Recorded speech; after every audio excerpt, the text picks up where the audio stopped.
Hi hello ನಮಸ್ಕಾರ. ನಾನು ನಿಮ್ಮ ಪ್ರೀತಿಯ ಗದ್ದೆಪ್ಪ ಎಸ್ ಚಿತ್ರನಾಳ್, ಇತಿಹಾಸ ಉಪನ್ಯಾಸಕರು, ಸರ್ಕಾರಿ ಪದವಿ ಪೂರ್ವ ಕಾಲೇಜ್ ಕೈರವಡಿಗೆ, ತಾಲೂಕು ಲಿಂಗಸೂರು, ಜಿಲ್ಲಾ ರಾಯಚೂರು. ಸೊ ಅಂತೂ ಇಂತೂ ನಾವು ಅಂದ್ಕೊಂಡಂತೆ ಇವತ್ತಿನ ಇತಿಹಾಸ ಪರೀಕ್ಷೆ ಯಶಸ್ವಿಯಾಗಿ ಪೂರ್ಣಗೊಂಡಿತು. ತುಂಬಾ ಓಪನ್ ಇಟ್ಟಿರ್ತಕ್ಕಂಥ ಪ್ರಶ್ನೆಗಳು ಬಂದಿದ್ವು ಅನ್ನೋವಂಥ ಆಶಾಭಾವನೆ ನಂದು ಹೇಳ್ತಾ ಆ ಒಂದು ಪ್ರಶ್ನೆ ಪತ್ರಿಕೆಯನ್ನು ಬಿಡಿಸ್ತಕ್ಕಂಥ ಪ್ರಯತ್ನವನ್ನು ಮಾಡ್ತೀನಿ. ಯಾರೆಲ್ಲ ಈ ಒಂದು ಗದ್ದೆಪ್ಪ ಹಿಸ್ಟ್ರಿ ಸರ್ ಎಂಬ ಯೂಟ್ಯೂಬ್ ಚಾನಲ್ನ ಯಾರೆಲ್ಲ ನೋಡ್ತಾ ಇದ್ದಾರೆ, ದಯವಿಟ್ಟು ಸಬ್ಸ್ಕ್ರೈಬ್ ಆಗಿ ಬೆಲ್ ಬಟನ್ನ ಕ್ಲಿಕ್ ಮಾಡುವ ಮುಖಾಂತರ ಈ ಒಂದು ಇನ್ನೂ ಉತ್ತಮವಾದಂಥ ತರಗತಿಗಳನ್ನು ಕೊಡಲು ಸಹಕರಿಸ್ಬೇಕಂತ ನೆನೆಸ್ಕೊಳ್ತಾ ಈ ತರಗತಿಯನ್ನು ಪ್ರಾರಂಭ ಮಾಡ್ತೀನಿ. ಉತ್ತರಗಳನ್ನು ನೋಡಿಬಿಡೋಣ. ಯಾರೆಲ್ಲ ಎಷ್ಟು ಅಂಕಗಳ ಸರಿ ಉತ್ತರವನ್ನು ಹಾಕಿದ್ದೀರಿ ಅನ್ನುವಂಥದ್ದು ಚರ್ಚೆ ಮಾಡ್ತಾ ಹೋಗ್ತೀನಿ ಅಂತ ನಾನು. ಸೊ ಮೊದಲನೇ ಪ್ರಶ್ನೆ ನಿಮ್ಗೆ ಗೊತ್ತಿರಬೇಕಾಗಲೇ, ಇತಿಹಾಸ, ಸಮಯ 3 ಗಂಟೆ, ಒಟ್ಟು 39 ಪ್ರಶ್ನೆಗಳು, ಗರಿಷ್ಠ 80 ಅಂಕ ಇತ್ತು. ಸೊ ಹಲವಾರು ಸೂಚನೆಗಳಿದಾವೆ. ಸೊ ನಾನು ನೇರವಾಗಿ ಭಾಗ ಎ ಬಹು ಆಯ್ಕೆ ಪ್ರಶ್ನೆಗೆ ಹೋಗ್ಬಿಡ್ತೀನಿ. ಇಲ್ಲಿ 5 ಪ್ರಶ್ನೆಗಳಿರ್ತಾವೆ, ಅಂದ್ರೆ 1ಕ್ಕೆ 1 ಅಂಕ.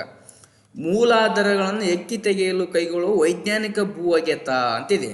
ಸೊ ಮೂಲಾಧಾರಗಳನ್ನ ಎಕ್ಕಿ ತೆಗೆಯಲು ಕೈಗೊಳ್ಳುವ ವೈಜ್ಞಾನಿಕ ಭೂ ಅಗೆತವನ್ನು ಏನಂತ ಕರಿತೀವಿ ಅಂದ್ರೆ ಸ್ಮಾರಕಗಳ ಅಧ್ಯಯನ ಅಂತ, ಅಥವಾ ಶಾಸನಗಳ ಅಧ್ಯಯನ ಅಂತಿದೆ, ಭೂ ಉತ್ಖನನ ಅಂತಿದೆ, ಅಥವಾ ನಾಣ್ಯಗಳ ಅಧ್ಯಯನ ಅಂತ. ಸರಿಯಾದಂಥ ಉತ್ತರ ಯಾವುದಪ್ಪ ಅಂದರೆ ಭೂ ಉತ್ಖನನ. ಮೂಲಾಧಾರಗಳನ್ನು ಎಕ್ಕಿ ತೆಗೆಯಲು ಕೈಗೊಳ್ಳುವ ವೈಜ್ಞಾನಿಕ ಭೂ ಅಗೆತವೇ ಭೂ ಉತ್ಖನನ ಅಂತ ಕರಿತೀವಿ. ಉತ್ಖನನ ಎಂದರೇನು ಅನ್ನುವಂಥ ಒಂದು ಪ್ರಶ್ನೆ ಅದು. ಉತ್ಖನನ ಎಂದರೆ ಮೂಲಾಧಾರಗಳನ್ನು ಎಕ್ಕಿ ತೆಗೆಯಲು ಕೈಗೊಳ್ಳುವ ವೈಜ್ಞಾನಿಕ ಭೂ ಅಗೆತವನ್ನು ನಾವು ಭೂ ಉತ್ಖನನ ಅಂತ ಕರಿತೀವಿ.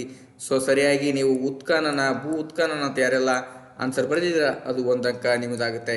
ಎಷ್ಟು ಎರಡನೇ ಪ್ರಶ್ನೆ ಕಡೆ ಹೋಗ್ತೀನಿ. ಗಂಗರ ಪ್ರಸಿದ್ಧ ದೊರೆ ಅಂತ ಕೇಳಿದ್ದಾರೆ. ಗಂಗರ ಪ್ರಸಿದ್ಧ ದೊರೆ ಸರಿಯಾದಂಥ ಉತ್ತರಕ್ಕೆ ಹೋಗ್ಬಿಡ್ತೀನಿ. ದುರ್ವನೀತ ಗಂಗರ ಪ್ರಸಿದ್ಧ ದೊರೆಯಾಗಿದ್ದ. ಇಲ್ಲಿ ಮಯೂರ ವರ್ಮ ಇದೆ. ಈ ಮಯೂರ ವರ್ಮ ಕದಂಬ ವಂಶದ ಸ್ಥಾಪಕ, ಈ ದಂತಿದುರ್ಗ ರಾಷ್ಟ್ರಕೂಟ ವಂಶದ ಸ್ಥಾಪಕ, ಚಾವುಂಡ್ರಾಯ ಈ ಗಂಗರ ರಾಜನಾಗಿರ್ತಕ್ಕಂಥ ರಾಚಮಲ್ಲನ ಪ್ರಧಾನಮಂತ್ರಿ ಈತ, ರಾಜ ಅಲ್ಲ. ಹಾಗಾಗಿ ಗಂಗರ ಪ್ರಸಿದ್ಧ ದೊರೆ ಅಂದಾಗ ಸರಿಯಾದಂಥ ಉತ್ತರ ದುರ್ವನೀತ ಮಕ್ಕಳೇ. ನೆಕ್ಸ್ಟ್ ಪಲ್ಲವರ ರಾಜಧಾನಿ ಅಂತಿದೆ. ಬಾದಾಮಿ, ತಲಕಾಡು, ಬನವಾಸಿ, ಕಂಚಿದೆ. ಬಾದಾಮಿ ಇದು ಬಾದಾಮಿ ಚಾಲುಕ್ಯರ ರಾಜಧಾನಿ ಆಗಿತ್ತು ಅನ್ನುವಂಥದ್ದು. ತಲಕಾಡು ಇದು ಸೊ ಈ ಗಂಗರ ಒಂದು ರಾಜಧಾನಿ ಆಗಿತ್ತಂಥದ್ದು. ಬನವಾಸಿ ಇದು ಕದಂಬರ ರಾಜಧಾನಿ ಆಗಿತ್ತು. ಹಾಗಾದ್ರೆ ಇಲ್ಲಿ ಉಳಿದಿರ್ತಕ್ಕಂಥದ್ದು ಕಂಚಿ ಪಲ್ಲವರ ರಾಜಧಾನಿ. ಸರಿಯಾದಂಥ ಉತ್ತರ ಕಂಚಿ ಅಂತ ಬರಬೇಕಾಗ್ತದೆ. ನೆಕ್ಸ್ಟ್ ಬೆಂಗಳೂರಿನ ಸ್ಥಾಪಕರು ಮದಕರಿ ನಾಯಕ, ಈತ ಚಿತ್ರದುರ್ಗದ ಪಾಳೆಗಾರ. ನೆಕ್ಸ್ಟ್ ರಣಬೈರೇಗೌಡ ಬೆಂಗಳೂರಿನ ಈ ಒಂದು ಯಲಂಕದ ನಾಡಪ್ರಭುಗಳ ಸ್ಥಾಪಕ. ಶಿವಪ್ಪ ನಾಯಕ ಈ ಕೆಳದಿಯ ಅರಸ. ಸೊ ಹಾಗಾದ್ರೆ 1ನೇ ಕೆಂಪೇಗೌಡ ಏನಿದಾನೆ ಈತ ಬೆಂಗಳೂರಿನ ಸ್ಥಾಪಕ ಅಂತ ನೋಡ್ತೇವೆ. ನೆಕ್ಸ್ಟ್ ಭಾರತದಲ್ಲಿ ಇಂಗ್ಲಿಷ್ ಶಿಕ್ಷಣದ ಮಾಸನ್ನದ್ದು ಎಂದು ಕರೆಯುವ ವರದಿ ಯಾವುದಂದ್ರೆ ವುಡ್ಡನ ವರದಿ. 1854ರಲ್ಲಿ ಜಾರಿಗೆ ಬಂದಂಥ ವರದಿ ಈ ವುಡ್ಡನ ವರದಿ ಅಂತ ನೋಡ್ತೀವಿ. ಹಲವಾರು ಸಮಿತಿಗಳದ್ದು ಸರಿಯಾದಂಥ ಉತ್ತರ ವುಡ್ಡನ ವರದಿ ಅಂತ ನೋಡ್ತೀವಿ. ಹೀಗೆ 5 ಅಂಕ. ಅದು next match the following. So ಸರಿ, ಬಿಟ್ಟ ಸ್ಥಳಕ್ಕೆ ಹೋಗ್ಬಿಡೋಣ ಅಂತ. ಮೇಂಜದೊರ ಪದದ ಅರ್ಥ ಇಲ್ಲಿ ಕೊಡ್ತಿದ್ದಾರೆ. ಸತ್ತವರ ಗುಡ್ಡ ಅಥವಾ ಸತ್ತವರ ದಿಬ್ಬ ಅಂತ ಕರಿತೀವಿ. ಸತ್ತವರ ದಿಬ್ಬ ಸರಿಯಾದಂಥ ಉತ್ತರ 6 ನಂಬರ್ಗೆ ಇದನ್ನ ಬರೀಬೇಕಾಗುತ್ತಾ. ನೆಕ್ಸ್ಟ್ ಡ್ಯಾಸನು 23ನೇ ತೀರ್ಥಂಕರಾಗಿದ್ದ. ಸರಿಯಾದಂಥ ಉತ್ತರ ಪಾರ್ಶ್ವನಾಥ 23ನೇ ತೀರ್ಥಂಕರಾಗಿದ್ದ ಮಕ್ಕಳೇ. ಅಲ್ಬರುನಿಯ ಪ್ರಸಿದ್ಧ ಕೃತಿ, ಇಲ್ಲಿ 2 ಕೃತಿ ಇದಾವ, ಕಿತಾಬ್ ಉಲ್ ಹಿಂದ್, ಮಂಜೀರ್ ಉಲ್ ಇನ್ಸಾ. ಸೊ ಸರಿಯಾದಂಥ ಉತ್ತರ ಕಿತಾಬ್ ಉಲ್ ಹಿಂದ್ ಅನ್ನುವಂಥದ್ದು. ಮಂಜೀರ್ ಉಲ್ ಇನ್ಸಾ ಇದು ಮೊಹಮ್ಮದ್ ಗವನ್ ಅವರು ಬರೆದಿರ್ತಕ್ಕಂಥ ಕೃತಿ. ಕಿತಾಬ್ ಉಲ್ ಹಿಂದ್ ಅನ್ನುವಂಥದ್ದು ಅಲ್ಬರುನಿಯ ಶ್ರೇಷ್ಠ ಕೃತಿ ಅಂತ ನೋಡ್ತೀವಿ. ಭಾರತದಲ್ಲಿನ ಪೋರ್ಚುಗೀಸರ ಮೊದಲ ವೈಸ್ರಾಯ್ ಯಾರಪ್ಪ ಅಂದ್ರೆ ಫ್ರಾನ್ಸಿಸ್ಕೋ ಡಿ ಹಲ್ಮೆಡಾ ಅನ್ನುವಂಥ ವ್ಯಕ್ತಿ ಭಾರತದಲ್ಲಿ ಪೋರ್ಚುಗೀಸರ ಮೊದಲ ವೈಸ್ರಾಯ್ ಅಂತ ನೋಡ್ತೀವಿ. ಸರ್ ಸೈಯದ್ ಅಹಮದ್ ಖಾನ್ ಡ್ಯಾಸ್ ಚಳವಳಿಯನ್ನು ಆರಂಭಿಸಿದ್ರು ಅಂದ್ರೆ ಅಲಿಗರ್ ಚಳವಳಿಯನ್ನು ಆರಂಭಿಸಿದ್ರು ಅನ್ನುವಂಥದ್ದು ಸರಿಯಾದಂಥ ಉತ್ತರ. ಇಷ್ಟು ಬರೆದ್ರೆ ಮಕ್ಕಳೇ 10 ಅಂಕ ನಿಮ್ದು. ನೆಕ್ಸ್ಟ್ ಮ್ಯಾಚ್ ದ ಫಾಲೋವಿಂಗ್ ಹೊಂದಿಸಿ ಬರೆಯೋಣ. ದಯಾರಾಮ್ ಸಾನಿ ಇವರು ಹರಪ್ಪವನ್ನು ಸಂಶೋಧನೆ ಮಾಡಿದರು 1921ರಲ್ಲಿ ಅಂತ ನೋಡ್ತೀವಿ. ಕನಿಷ್ಕ ಈತ ಕುಶಾನರ ಅತ್ಯಂತ ಪ್ರಸಿದ್ಧ ದೊರೆಯಾಗಿದ್ದ ಅಂತ ನೋಡ್ತೀವಿ. ಬಸವೇಶ್ವರ ಶಕ್ತಿ ವಿಶಿಷ್ಟ ದೈತ್ಯ ಸಿದ್ಧಾಂತವನ್ನು ಮಾಡಿಸಿದ್ರು ಅಂತ ನೋಡ್ತೀವಿ. ಲಾರ್ಡ್ ಡಾಲ್ಹೌಸಿ ದತ್ತು ಮಕ್ಕಳಿಗೆ ಹಕ್ಕಿಲ್ಲ ಪದ್ಧತಿಯನ್ನು ಜಾರಿಗೆ ತಂದವನು, ನೀತಿಯನ್ನು ಜಾರಿಗೆ ತಂದವನು. ವಲ್ಲಭಾಯಿ ಪಟೇಲ್ ಸೊ ಉಕ್ಕಿನ ಮನುಷ್ಯ, ಭಾರತದ ಉಕ್ಕಿನ ಮನುಷ್ಯ. ಆದರೆ ಇಲ್ಲಿ ಒಂದಿದೆ ಸಹಾಯಕ ಸೈನ್ಯ ಪದ್ಧತಿ ಇದೆ, ಇದು ಲಾರ್ಡ್ ವೆಲಿಸ್ಲಿ ಜಾರಿಗೆ ತರ್ತಾನೆ, ಇಲ್ಲಿ ನಮಗಿಲ್ಲ. ಹಾಗೆ ಅದನ್ನ ಹಾಗೆ ಬಿಡಬೇಕು. ಸೊ ನೆಕ್ಸ್ಟ್ ಇದಾದ ನಂತರ 1 ಅಂಕಕ್ಕೆ ಹೋಗ್ಬಿಡೋಣ. ಇಂಡಿಕಾ ಎಂಬ ಕೃತಿ ಬರೆದವರು ಯಾರು ಅನ್ನುವಂಥ ಪ್ರಶ್ನೆ. ಇಂಡಿಕಾವನ್ನು ಬರೆದವರು ಯಾರು? ಗ್ರೀಕ್ನ ರಾಯಭಾರಿಯಾಗಿರ್ತಕ್ಕಂಥ ಮೆಗಾಸ್ತನೀಸ್ ಇಂಡಿಕಾ ಕೃತಿಯನ್ನು ಬರಿತಾನ. ಸರಿಯಾದಂಥ ಉತ್ತರ ಮೆಗಾಸ್ತನೀಸ್. ಗೌತಮಿ ಬಾಲಶ್ರೀ ಹೊರಡಿಸಿದ ಶಿಲಾಶಾಸನ ಯಾವುದು ಅಂದ್ರೆ ನಾಸಿಕ್ ಗುಹಾ ಶಾಸನ. ನಾಸಿಕ್ ಗುಹಾ ಶಾಸನ ಸರಿಯಾದಂಥ ಒಂದು ಶಿಲಾಶಾಸನ ಅಂತ ನೋಡ್ತೇವೆ. ನೆಕ್ಸ್ಟ್ ಕದಂಬ ಮನೆತನದ ಸ್ಥಾಪಕ ಯಾರು ಅನ್ನುವಂಥ ಪ್ರಶ್ನೆ. ಕದಂಬ ಮನೆತನದ ಸ್ಥಾಪಕ ಮಯೂರವರ್ಮ ಅನ್ನುವಂಥ ವ್ಯಕ್ತಿ ಕದಂಬ ಮನೆತನದ ಸ್ಥಾಪಕ ನೋಡ್ತೀವಿ. ಶಿವಪ್ಪ ನಾಯಕನ ಶಿಸ್ತು ಎಂದರೆ ಅಂದ್ರೆ ಶಿವಪ್ಪ ನಾಯಕನ ಶಿಸ್ತು ಅಂದರೆ ಒಂದು ಕಂದಾಯ ಪದ್ಧತಿ ಅಂತ ನೋಡ್ತೀವಿ. ವೇದಗಳಿಗೆ ಹಿಂತಿರುಗಿ ಎಂದು ಕರೆ ನೀಡಿದವರು ಯಾರಂದ್ರೆ ದಯಾನಂದ ಸರಸ್ವತಿ ಅವರು ವೇದಗಳಿಗೆ ಹಿಂತಿರುಗಿ ಎಂದು ಕರೆ ನೀಡಿದರು ಅನ್ನುವಂಥದ್ದು ಸರಿಯಾದ ಉತ್ತರ ದಯಾನಂದ ಸರಸ್ವತಿ. ಈಗ 20 ಅಂಕಗಳನ್ನ ಚರ್ಚೆ ಆಯ್ತು. ಈಗ ಭಾಗ ಬಿಗೆ ಬಂದ್ಬಿಡೋಣ. ಆಧಾರಗಳಿಲ್ಲದ ಇತಿಹಾಸವಿಲ್ಲ ಏಕೆ ಅನ್ನುವಂಥ ಪ್ರಶ್ನೆ. ಈ ಒಂದು ಭಾರತದ ಗತಕಾಲವನ್ನು ರಚಿಸಬೇಕಾದ್ರೆ ಇಲ್ಲಿ ಆಧಾರಗಳು ತುಂಬಾ ಮುಖ್ಯವಾಗ್ತವ. ಆಧಾರಗಳಿಲ್ಲದ ಇತಿಹಾಸವಿಲ್ಲ ಏಕೆ ಅನ್ನುವಂಥ ಪ್ರಶ್ನೆ. ಇತಿಹಾಸಕಾರರು ಲಭ್ಯ ಮೂಲಾಧಾರಗಳ ಸಹಾಯದಿಂದ ಗತವನ್ನು ಪುನರ್ರಚಿಸುವ ಪ್ರಯತ್ನವನ್ನು ಮಾಡುತ್ತಾರೆ. ಆದ್ದರಿಂದ ಆಧಾರಗಳಿಲ್ಲದೆ ಇತಿಹಾಸವಿಲ್ಲ ಅನ್ನುವಂಥ ಉತ್ತರ ಬರೆದ್ರೆ 2 ಅಂಕ ನಿಮ್ದಾಗುತ್ತೆ. ನೆಕ್ಸ್ಟ್ 18ನೇ ಪ್ರಶ್ನೆ. ಪ್ಯಾಲಿಯೋಲಿಥಿಕ್ ಪದದ ಅರ್ಥವೆಂದರೆ ಅಂದ್ರೆ ಪ್ಯಾಲಿಯೋ ಅಂದರೆ ಹಳೆ, ಲಿಥಿಕ್ ಎಂದರೆ ಶಿಲೆ, ಪ್ಯಾಲಿಯೋಲಿಥಿಕ್ ಎಂದರೆ ಹಳೆ ಶಿಲಾಯುಗ ಎಂದರ್ಥ. ನೆಕ್ಸ್ಟ್ ಜೈನ ಧರ್ಮದ ಪಂಗಡಗಳೇವು?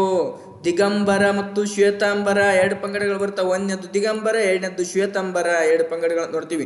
ಮೌರ್ಯರ ಅವಧಿಯಲ್ಲಿ ಅಸ್ತಿತ್ವದಲ್ಲಿದ್ದ 2 ಬಗೆಯ ನ್ಯಾಯಾಲಯಗಳಂತಂದ್ರೆ ಒಂದು ಧರ್ಮಸ್ಥೇಯ, ಇನ್ನೊಂದು ಕಂಟಕ ಶೋಧನ. ಇನ್ನೊಂದು ಕಂಟಕ ಶೋಧನ ನೋಡ್ತೀವಿ. ಫಾಯನ್ ಯಾರು? ಇವನು ಚೀನಿ ಯಾತ್ರಿಕ.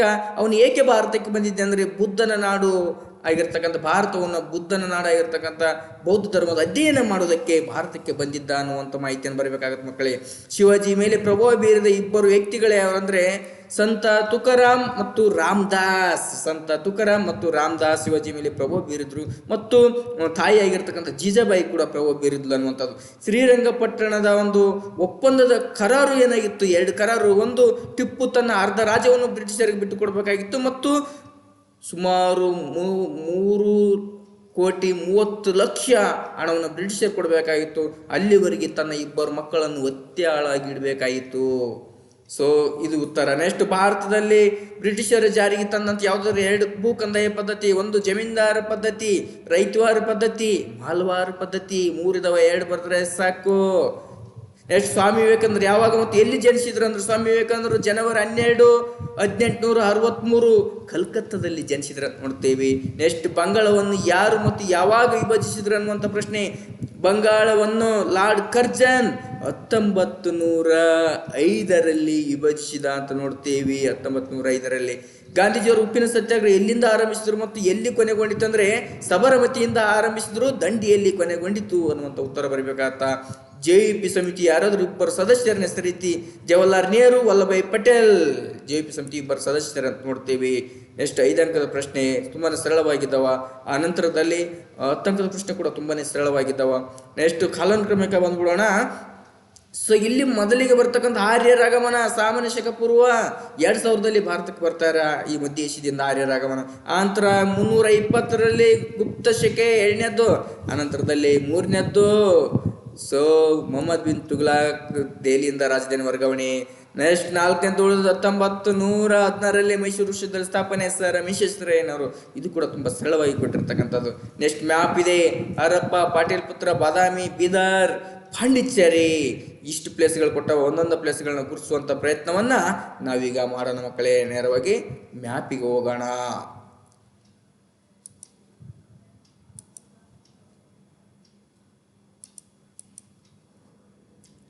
ಸೊ ಮೊದಲಿಗೆ ಹರಪ್ಪ ನಾನು ಹೇಳಿದ್ದೀನಿ, ಇದು ಪಾಕಿಸ್ತಾನ ಭಾಗ. ಇಲ್ಲಿ ಗುರುತು ಮಾಡಿದರೆ ತಕ್ಷಶಿಲ ಸಿಗುತ್ತಾ, ಇಲ್ಲಿ ಗುರುತು ಮಾಡಿದರೆ ನಮಗೆ ಹರಪ್ಪ ಸಿಗುತ್ತಾ. ಸೊ 1 ಅಂಕ ಸಿಕ್ತು ಹರಪ್ಪ. ಸೊ ಹರಪ್ಪ ಗುರುತು ಮಾಡಿ ಇದ್ರ ಬಗ್ಗೆ 1 ಅಥವಾ 2 ವಾಕ್ಯದಲ್ಲಿ ಹರಪ್ಪ ಪ್ರಸ್ತುತ ಪಾಕಿಸ್ತಾನದಲ್ಲಿ ಬರುತ್ತದೆ. ಇದು ಸಿಂಧೂ ನಾಗರಿಕತೆ ಮೊದಲ ನಿವೇಶನ ಆಗಿದೆ ಅನ್ನುವಂಥ ಮಾಹಿತಿ ಬರಬೇಕು. ನೆಕ್ಸ್ಟ್ ಬರ್ತಕ್ಕಂಥದ್ದು ಇದು ಇಲ್ಲಿ ಗುರುತು ಮಾಡಬಾರ್ದು. ಪಾಟೀಲ್ ಪುತ್ರ ಇದು ನೇಪಾಳ. ಸೊ ಪಾಟೀಲ್ ಪುತ್ರ ಇಲ್ಲಿ ಗುರುತು ಮಾಡಬೇಕು. ಸೊ ಇದು ಪ್ರಸ್ತುತ ಬಿಹಾರದ ರಾಜಧಾನಿ ಆಗಿದೆ. ಅನ್ನುವಂಥದ್ದು. ಇದನ್ನ ಪಾಟ್ನಾ ಎಂದು ಕರೆಯುತ್ತಾರೆ. ಇದು ಮೌರ್ಯರು ಮತ್ತು ಗುಪ್ತರ ರಾಜಧಾನಿ ಆಗಿತ್ತು ಅನ್ನುವಂಥ ಅಂಶವನ್ನ ನಾವು ಬರಬೇಕಾಗುತ್ತಾ.